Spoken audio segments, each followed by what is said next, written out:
Ja, das Thema von heute Morgen, Glauben, siegreicher Glauben. Und ich möchte uns nochmal einladen zum Aufstehen. Und ich fände es mega cool, nämlich wir könnten den Bibeltext miteinander lesen. Und die möchten, dürfen das gerne laut machen und mich unterstützen, weil ich finde, hey, wir sind eine Kirche, die an die Bibel glaubt. Und ja, wäre schön, wir wären ein lebendiges Buch, genau für andere. Also, was ist nun also der Glaube? Er ist das Vertrauen darauf, dass das, was wir hoffen, sich erfüllen wird. Und die Überzeugung, dass das, was man nicht sieht, existiert. Aufgrund dieses Glaubens hat Gott unseren Vorfahren in der Schrift seine Anerkennung ausgesprochen. Durch den Glauben verstehen wir, dass die Welt auf Gottes Befehl hin entstand und dass alles, was wir jetzt sehen, aus dem entstanden ist, was man nicht sieht. Durch den Glauben brachte Abel Gott ein besseres Opfer dar als Kain. Gott nahm Abels Opfer an, um zu zeigen, dass er in seinen Augen gerecht gesprochen war. Und obwohl Abel schon lange tot ist, spricht er so noch immer zu uns. Durch den Glauben wurde Henoch in den Himmel aufgenommen, ohne zu sterben. Denn niemand sah ihn mehr, weil Gott ihn zu sich nahm. Doch bevor er fortgenommen wurde, wurde ihm verkündet, dass Gott Freude an ihm hatte. Ihr seht also, dass es unmöglich ist, ohne Glauben Gott zu gefallen. Wer zu ihm kommen möchte, muss glauben, dass Gott existiert und dass er die, die ihn aufrichtig suchen, belohnt. Durch den Glauben baute Noah eine Arche, um seine Familie vor der Flut zu retten. Er gehorchte Gott, der ihn vor etwas warnte, das noch nicht zu sehen war. Sein Glaube war das Urteil über den Unglauben der übrigen Welt. Er aber wurde Erbe der Gerechtigkeit, die aus dem Glauben kommt. Durch den Glauben gehorchte Abraham, als Gott ihn aufforderte, seine Heimat zu verlassen und in ein anderes Land zu ziehen, das Gott ihm als Erbe geben würde. Er ging, ohne zu wissen, wohin sein Weg führen würde. Und selbst als er das Land erreichte, das Gott ihm versprochen hatte, lebte er dort aus der Kraft des Glaubens. Denn er war in dem Land wie ein Fremder, der in einem Zelt wohnte. Ebenso wie Isaak und Jakob, denen Gott dieselbe Zusage gegeben hatte. Abraham konnte so handeln, weil er auf eine Stadt mit festem Fundament wartete, deren Bauherr und Schöpfer Gott selbst ist. Herr Jesus, wir danken dir heute Morgen für dein Wort und beten, dass du mit dem Geist kommst und uns an dem heutigen Morgen verstehen lässt, was im Leben von diesen Menschen passiert ist, was für sie Glauben war und dass wir von ihnen dürfen berührt werden und unser Leben inspiriert werden, um den gleichen Glauben, die gleiche Qualität von Glauben überzukommen, wie sie es hatten.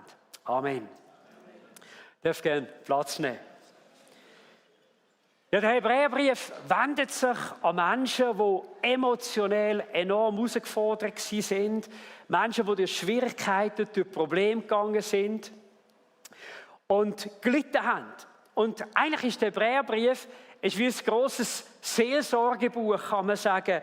Wie eine intensive, öffentliche, pastorale Seelsorge für den Menschen. Und er lehrt im Hebräerbrief, hey, in allen Schwierigkeiten, in allen Nöten, was dich wird durchtragen, ist, wenn du auf Jesus schaust, der Anfänger und Vollender vom Glauben, wenn du auf ihn schaust, der vor aller Zeit gelebt hat und der in Ewigkeit wird sein.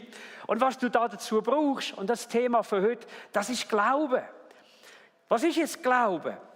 Das ist gar nicht so einfach, weil wir leben in einer Zeit, wo das Wort mit so vielen Begriffen auch gefüllt ist. Wenn du Kirchen gehst besuchen, ich nenne es jetzt mal ganz bewusst liberale Kirchen, dann sagen die, hey, Glauben ist nichts anderes, als dass du lernst zweifeln an der Bibel, zweifeln an Gott, zweifeln an dem, was Gott gesagt hat.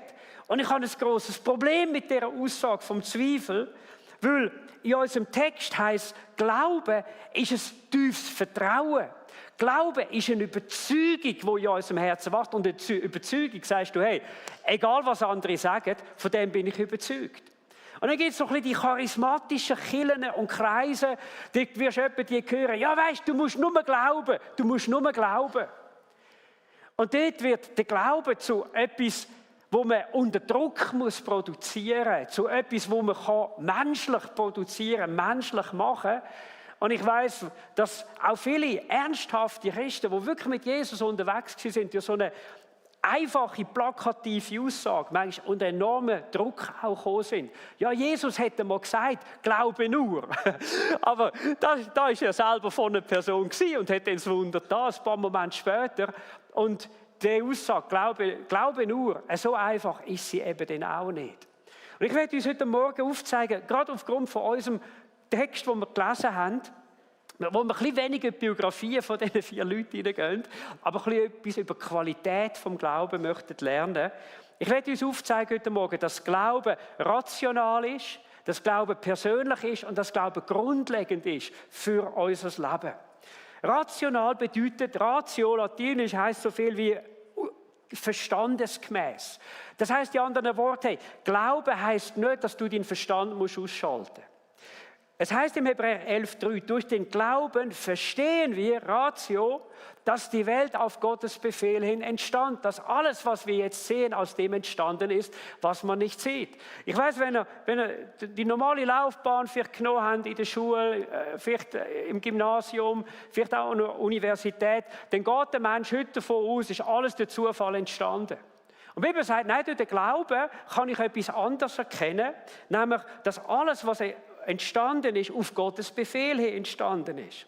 Und Glaube, werde ich heute Morgen auch ganz bewusst sagen, entsteht wirklich auch durch Forschen und durch Nachforschen. Aber wo wir nicht a priori ausschliessen, dass es einen lebendigen Gott gibt, sondern wo wir unser Herz öffnen für eine Dimension, wo wir sagen, hey, wenn es Gott gibt, weißt du was, dann will ich das weder ausschliessen, noch will ich mich irgendwie dagegen stemmen, sondern ich will der Möglichkeit wirklich auch geben. Ich habe euch heute etwas mitgebracht, das Alpenmurmeltier. Marmotta ist der Begriff dafür. Und es ist ein mega herziges Tierli. Wer liebt die? Also ich habe jedes Mal mega Freude, wenn ich wandere und ich sehe so ein Marmotta. Und ich habe euch heute einen Schädel mitgebracht, den hat meine Tochter gefunden in einer Bergwaldwoche. Das ist von so einem Alpenmurmeltier. Und keine Angst, ist ausgekocht, ist mit Wasserstoffperoxid behandelt etc. Also keine Angst für Psychegefahr. Und als ich den Schädel in der Hand hatte, wo sie ihn heimgebracht hat, meine Tochter, habe ich gestaunt und habe gesagt, hey, ich weiß auch nicht, ich bin einige Minuten über dem Schädel gewesen und habe den einfach angeschaut. Das ist absolut imposant. Die Komplexität von dem Schädel. Der Aufbau, die verschiedenen Knochendicken, Tunnel, Durchbrüche und Hohlkammerverbindungen sind absolut beeindruckend. Und übrigens, das ist nur einer von über 200 Knochen, wo so ein Alpenmurmeltier hat. Und damit es leben kann, braucht es ja viel mehr noch als nur seinen Knochenapparat. Es braucht Muskeln, Sehnen, Blutkreislauf, den ganzen Verdauungsapparat. Alles muss perfekt zusammenspielen, damit es überhaupt lebens- und überlebensfähig ist. Und übrigens nicht nacheinander, sondern alles muss miteinander da sein. Nur mit einem Skelett kannst du nicht leben. Okay? Auch nur mit dem Verdauungsapparat kannst du auch nicht leben. Es muss alles miteinander zur gleichen Zeit absolut perfekt funktionieren. Und selbst wenn alles da ist, bin ich absolut geflasht bei dem Gedanken, wenn ich darüber nachdenke, woher kommt das Leben? Weil, was ist der Unterschied zwischen einem lebendigen und einem toten Murmeli? Im einen hat es Leben drin und wir können es bis heute nicht definieren. Und so sage ich ganz bewusst, du musst für den Glauben an Gott dein Hirn nicht ausschalten. Für mich ist so ein Schädel wie ein Indiz beim drüber nachdenken, drüber nachforschen und noch einiges nachgelesen zu dem Murmeltier, wo ich einfach nur in ein Staunen komme und sage, es muss eine übernatürliche, nicht sichtbare Realität von höchster Intelligenz über unsere Realität geben. Übrigens sogar ein ETH-Absolvent im Maschinenbau hat die grosse Schwierigkeiten, so einen im 3D-Druck wiederherzustellen. Und ob denn dort dran noch Sehnen und Knochen, Sehnen und Muskeln und Knochenhaut wächst, das ist nochmal eine andere Frage. Und ich staune nur, wenn ich das sehe und sage mir, es ist ganz ein starkes Indiz, dass es einen Schöpfer muss geben. Ein ganz starkes Indiz darüber, dass es über unsere Realität eine andere muss geben. Und schaut, wir spüren sogar, wenn wir nur das Bios, nur das Leben allein hätten, da wäre das Leben noch überhaupt nicht lebenswert. Du bist mehr als nur ein existierendes oder vor sich hin vegetierendes Individuum.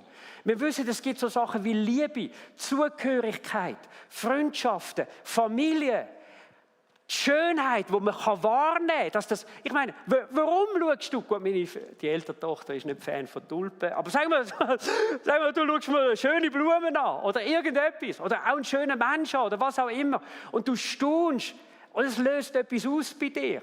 Und wir merken plötzlich, das Leben ist so viel mehr als nur Existenz. Warum ist das so? Warum ticken wir so? Ich will nur das sagen. Der Glaube ist rational. Durch den Glauben verstehen wir, dass eine Welt durch Gottes Befehl hin entstanden ist. Zweitens, Glaube ist persönlich. Es ist schon interessant, wenn wir die Biografien von diesen 4 Menschen anschauen, dann stellen wir etwas fest. Alle haben irgendwie gehandelt in ihrem Leben. Ich möchte nur das Beispiel nehmen, der Abraham. Ich meine, er hat alles gehabt. Er hat Food gehabt, er hat Family gehabt, er hat Fun gehabt. Und eines Tages zieht er aus. Was ist passiert? Es ist so etwas wie ein Ruf an sein Leben angekommen. Ein Ruf von Gott. Ein Moment, wo irgendetwas in seinem Herz aufgegangen ist. Als ich die Alphörner gesehen habe, dachte ich, ja, das ist gerade der Ruf von Vater, Sohn und Heiliger Geist. so cool. Ja, genau. Nein, ich bin nicht Ethno. Okay, aber anyway. Und ein Ruf. Schaut, das ist das, was in unserem Leben, was Gott uns erleben will. Und der Ruf, der kann so unterschiedlich aussehen. Wir wissen nicht genau, wie das passiert ist bei diesen Menschen. Aber irgendwo müssen 2 Sachen passiert sein. Erstens einmal ein Bewusstsein. Da gibt es über meinem Leben irgendwo einen Schöpfer. Und eines Tages, wenn die absolut höchste Intelligenz, die mich so einmalig geschaffen hat, dein Fingerabdruck notabene, ist einmalig. Deine Genetik ist absolut einmalig. Eines Tages wird der Schöpfer wird dort sein und wird mich fragen, was hast du gemacht mit dem Privileg, auf dieser Welt zu leben? Wie bist du umgegangen mit all dem Guten, das du erleben konntest, das du geniessen in deinem Leben? Hast du deinen Verstand auch gebraucht, um 100% ehrlich zu werden mit dir selber? Dann schaut hinter unserer netten, frommen Smile-Fassade. Wir alle haben Abgründe in unserem Leben, wo wir Gott froh sind, dass es niemand weiß als nur Gott. Wir haben Gedanken, Sehnsucht. Manchmal vielleicht auch Sachen, die wir tun in unserem Leben. Wo wir merken, hey, meine Güte, eigentlich ich brauche Erlösung. Von meiner Lieblosigkeit, von meinem Mangel an Geduld, von meiner Unreinheit, von meiner Selbstsucht, von meinen Sünden. Und die Frage ist, was mache ich da damit? Komme ich zu Gott? Lade ich es zu, dass Jesus, der Sohn von Gott, mich frei macht von meinen Sünden, mich reinigt, mich heiligt von Gott und von Gott anstellt. Oder ich stelle fest, in so einer Berufung, so ein Rufmoment von Gott, die Frage, was machst du mit deinem Leben? Wenn eine absolut höchste Intelligenz über uns ist, dann müssen wir uns die Frage stellen, was will der Gott von mir? Was will der Gott mit meinem Leben machen? Und wisst ihr, das ist so schön, wenn man der Ruf, auch wenn er erschütternd kann sein, auch wenn er mindblowing kann sein und wenn er auch nur ganz still ist, es ist so schön, wenn wir reagieren auf das. Weil Gottes Rufen ist ein Rufen von der Liebe. Es ist ein Rufen, wo er sagt, hey, weißt du, ich meine dich ganz persönlich, ich meine dich heute. Und wisst ihr, er hat immer nur ein Ziel, dass wir die Beziehung zu ihm aufnehmen, dass wir ihn kennenlernen, dass wir in dieser Beziehung mit ihm wirklich leben. Ich hatte die Erschütterung, als ich 5 war. Und ich weiss heute noch nicht, ich meine, ich habe ja noch nicht mal das Alphabet können. Aber ich habe eins gewusst und gespürt in meinem Herz, ich muss Stellung beziehen, was mache ich mit Jesus? Das war mein Ruf. Und ich bin Gott so froh, dass ich Ja sagen durfte. Es hat mich vor so viel Leid, Dummheit und Schrott in meinem Leben bewahrt. Und die Beziehung, die Gott gesucht hat, die Beziehung, die er zu dir sucht, weißt du, es ist eine Beziehung, die am Schluss die grösste Lebensfreude, die stärkste, tragende Hoffnung in unserem Leben auslöst, über den Tod aus. Glaube ist persönlich. Glaube bedeutet, da kommt ein Bewusstsein, ein Ruf von Gott an dein Leben an, innerlich ein Erahnen. Ich muss irgendwo Stellung beziehen zu dem Schöpfer. Und das Dritte ist, Glauben ist grundlegend. Glauben hat damit zu tun, auf was wir unser Leben bauen. Die Kirche soll ja auch eine prophetische Stimme haben. Und ich werde heute Morgen ganz kurz prophetisch sein mit einem gewissen Humor drin. Aber ich möchte dir eine Prophetie geben. Du wirst Runzeln bekommen.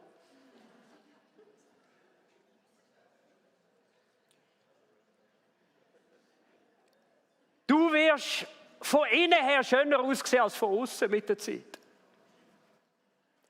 Eines Tages werden deine Organe versagen. Ich gebe dir eine Prophetie. Eines Tages wird dein Tod kommen und er ist 100% garantiert. Und die Frage ist, auf was bauen wir? Auf was baust du dein Leben auf? Baust du dein Leben auf deine Selbstverwirklichung, deine Fähigkeiten, deine Gaben, deine Pläne, deine Träume? Das ist nicht nur schlecht, wenn man herausfindet, was man kann und wenn man auch herausfindet, was man nicht so kann. Aber es langt nicht. Baust du dein Leben auf Gott? Schau mal Geschichten an von diesen vier Menschen. Die haben ein anderes Fundament gebraucht. Und Gott, der Abel spürt, Gott möchte ein Opfer, das ihm wohlgefällig ist. Jetzt, was bringt ein Opfer? Bringt eigentlich gar nichts. Im Gegenteil, es ist nur Verlust. Es kostet dich viel, überkommt du nichts. Gott sagt zu Noah, bau die Arche. Jahrzehntelang schwitzt er, hobelt, schläft, fängt Speisen ein. Und es bringt nichts. Es bringt nichts über Jahrzehnte hinweg. Nichts. Nimm für noch den Abraham. Gott sagt, zieh aus. Er fragt Gott, wohin? Er sagt, will ich dir zeigen. Aber er fragt Gott, warum soll ich ausziehen? Gott sagt, wirst du später checken.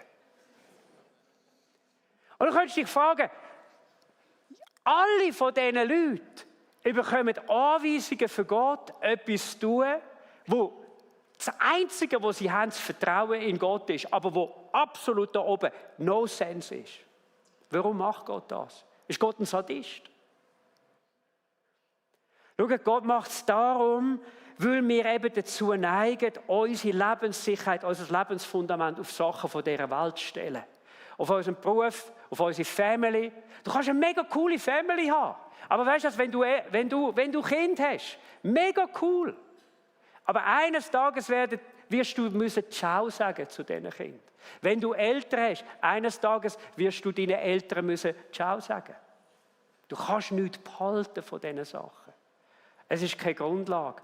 Und schau, was Gott macht. Und er hat das da bei diesen Menschen, er hat sie erschüttert. Ich will es mal so sagen, er hat ihnen den Teppich im Leben weggezogen. Weißt du wieso? Dass sie nicht ihr Fundament auf diese Welt bauen und auf das, was es da gibt. Aber weißt du, das Schöne ist, wenn Gott den Teppich zieht, dann sind seine Arme ausbreitet, um dich aufzufangen. Und jetzt sagen, weißt du kannst dein Leben auf etwas ganz anderes bauen. Du kannst es bauen auf mich, auf das Vertrauen auf mich, auf eine ewige Grundlage. Im Hebräer 11 heißt es, Abraham konnte so handeln, weil er auf eine Stadt mit festem Fundament wartete, deren Bauherr und Schöpfer Gott selbst ist. Warum? Der Abraham hätte gar nie sesshaft werden können. Gott hat ihm gesagt, gang dort hin, gang dort hin, gang dort hin. Er hätte nur im Zelt leben. Und Abraham hat gewusst, weißt du was, ich werde da unten die Stadt meine feste Location, meine Heimat, ich werde sie auf dieser Welt nie finden. Ich bleibe auf dieser Welt ein Fremdling. Übrigens, du auch. Du wirst einmal deine Hütte und deine Wohnung und deine Möbel, wirst alles mal zurücklassen. Aber er sagt, weißt du was? Er hat darauf vertraut und gewartet, dass das Beste noch kommt, dass es einmal eine Stadt gibt, in die er wird einziehen wird. Und die Bibel redet über die Dimension, die kommt, die in der Zukunft da ist für alle, die ihm vertrauen. Schaut, das ist Glaube. Glaube ist rational. Glaube ist persönlich, hat mit der Beziehung zu tun. Und Glaube ist grundlegend. Es hat mit einer Entscheidung zu tun, auf was ich mein Leben baue. Und du kannst nicht auf Gott bauen und auf die Welt. Du musst dich entscheiden für das eine oder für das andere. Und ich werde dir heute Morgen sagen, bau auf Gott. Mach ihn zur Grundlage von deinem Leben. Dann wirst du erfahren, dass der Glaube an ihn dich siegreich wird durch dein Leben und durch deine Schwierigkeiten und durch deine Nöte und durch deine Challenges durchtragen. Schau, was ist Gottes grösstes Anliegen? Gottes grösstes Anliegen für dein Leben und mein Leben ist, dass wir lernen, ihm vertrauen. Und zwar von ganzem Herzen vertrauen. Es ist die einzige Beziehung, die du auf dieser Erde kannst eingehen kannst, die 100% von Treue und Zuverlässigkeit prägt ist. Die einzige. Das ist die mit dem lebendigen Gott. Es ist die Beziehung durch Jesus. Und darum heißt es im Hebräer 11,6, ihr seht also, dass es unmöglich ist, ohne Glauben Gott zu gefallen. Wer zu ihm kommen möchte, muss glauben, dass Gott existiert und dass er die ihn aufrichtig suchen, wirklich belohnt. Und ich möchte dich heute Morgen fragen, vielleicht sagst du, ich habe mit Gott und Bibeln und Religion, ich habe gar nichts am Hut. Okay. Aber weißt du was? Ich bete und ich vertraue darauf, dass Gott an dem heutigen Morgen Menschen seinen Ruf spüren lässt. Dass du merkst, heute meint Gott mich. Heute meint Gott mich.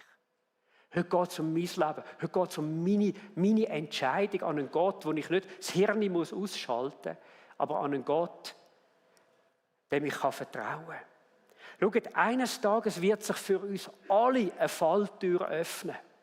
Und wir werden alle mal in unserem Leben durch ein Loch durchgehen und das ist der Tod.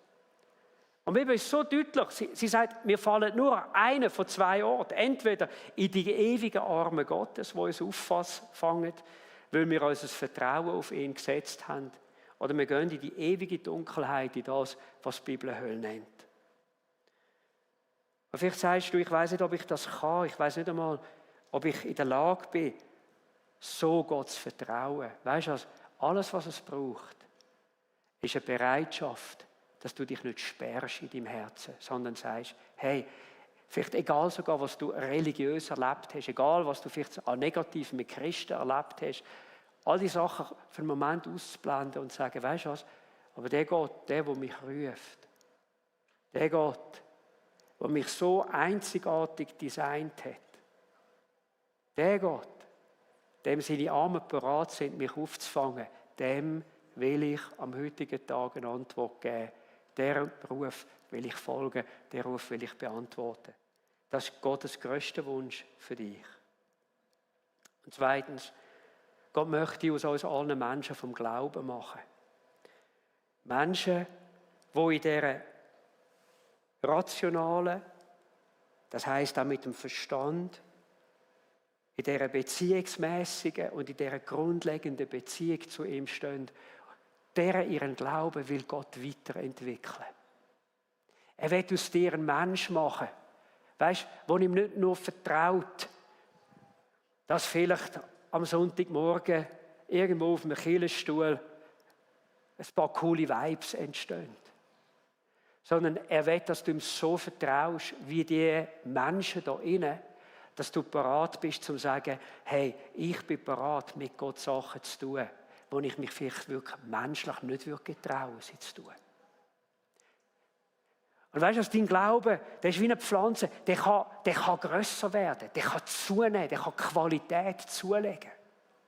Und was mir auffällt in der Bibel, gerade auch im Umgang mit den Jüngern von Jesus, ist, er hat ihren Glauben immer wieder challenged. Er hat sie in neue Situationen reingebracht. Einmal auf dem Wasser, wo ein Sturm gekommen ist. Einmal in der Heilung von einem Gelähmten und so weiter. Und Jesus hat gesagt, hey, weißt du was, ich will nicht, dass euer Glaube ein kleines Pflänzchen bleibt, sondern dass euer Glaube stark, lebendig, aktiv, sag's mal, so wie eine Eiche wird, wo geprüft worden ist durch Stürme durch und wo sagt, hey, ich habe so tiefe Wurzeln, komme was da wolle, still standing.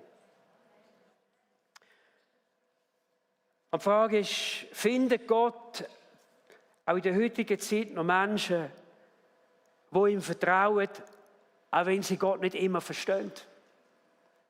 Findet Gott noch Menschen, die sich aus ihrer Komfortzone rausziehen lassen? Ich sage nicht, folge einfach deinen menschlichen Träumen und deinen crazy Ideen, sondern ich rede davon, Gott bewegt uns, Sachen zu machen, die wir sonst nicht machen würden.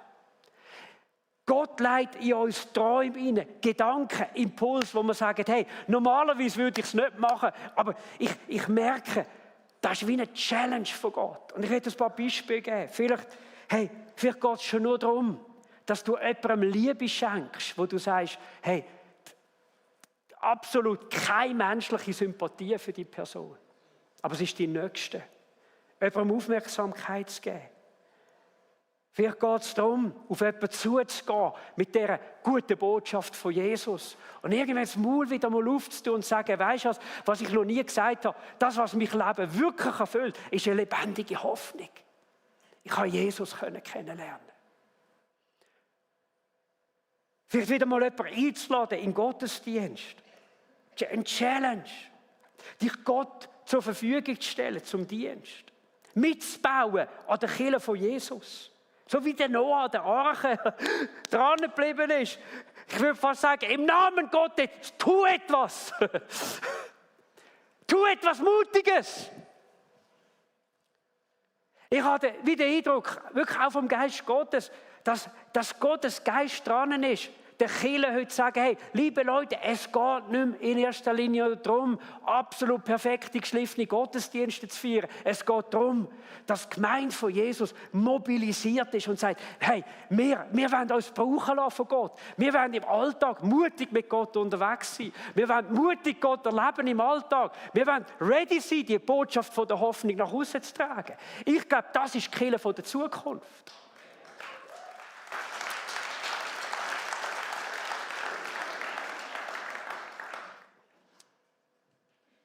Hebräer 11,13 sagt, all diese Menschen glaubten bis zu ihrem Tod, ohne erhalten zu haben, was Gott ihnen versprochen hatte. Übrigens, du wirst auf dieser Welt, du wirst nicht alles sehen, was Gott versprochen hat.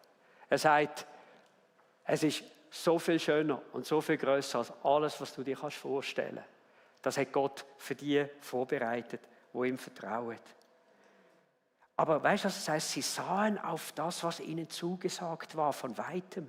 Sie freuten sich darauf, Vorfreude.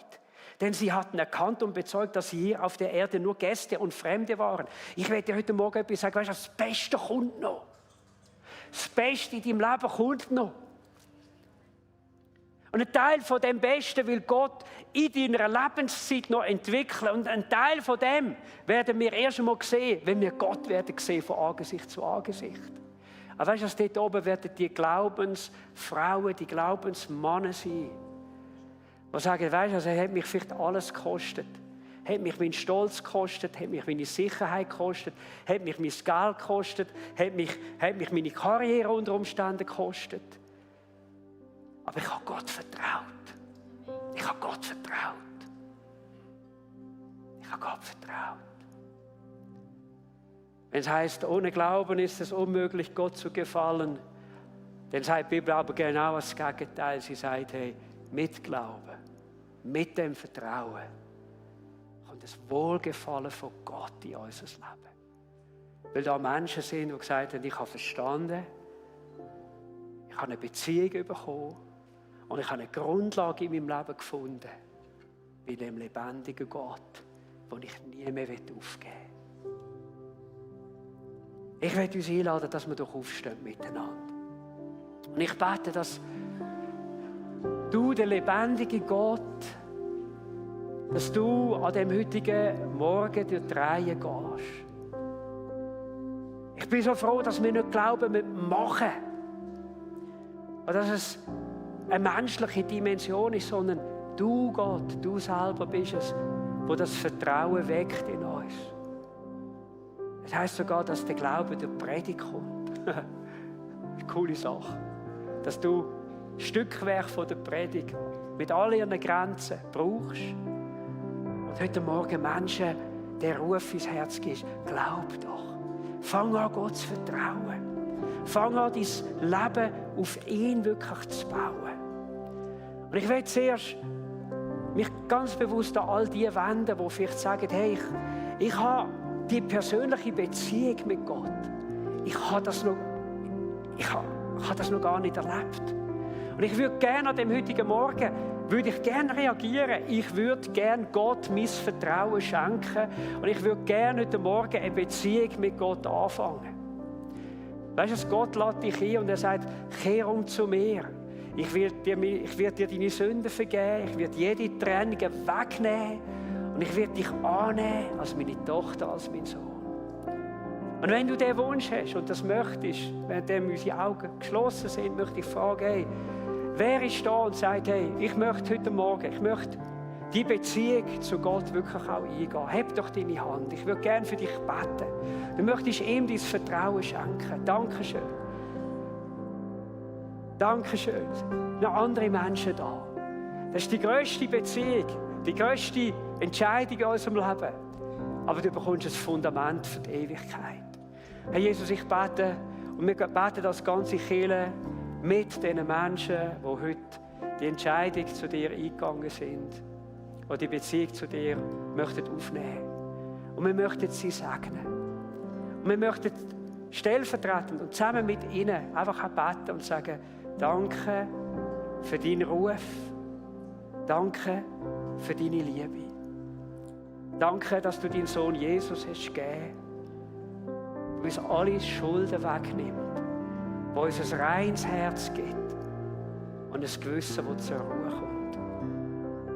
Danke, dass die Menschen jetzt in deiner Liebe dürfen leben und ich bete, Herr, dass sie dürfen deinen wunderbaren Plan für ihr Leben entdecken, dass sie dürfen gesegnet sein, erfüllt sein, freudig sein, weil sie ihr Herz dir geöffnet haben und dich in ihrem Leben willkommen geheißen haben.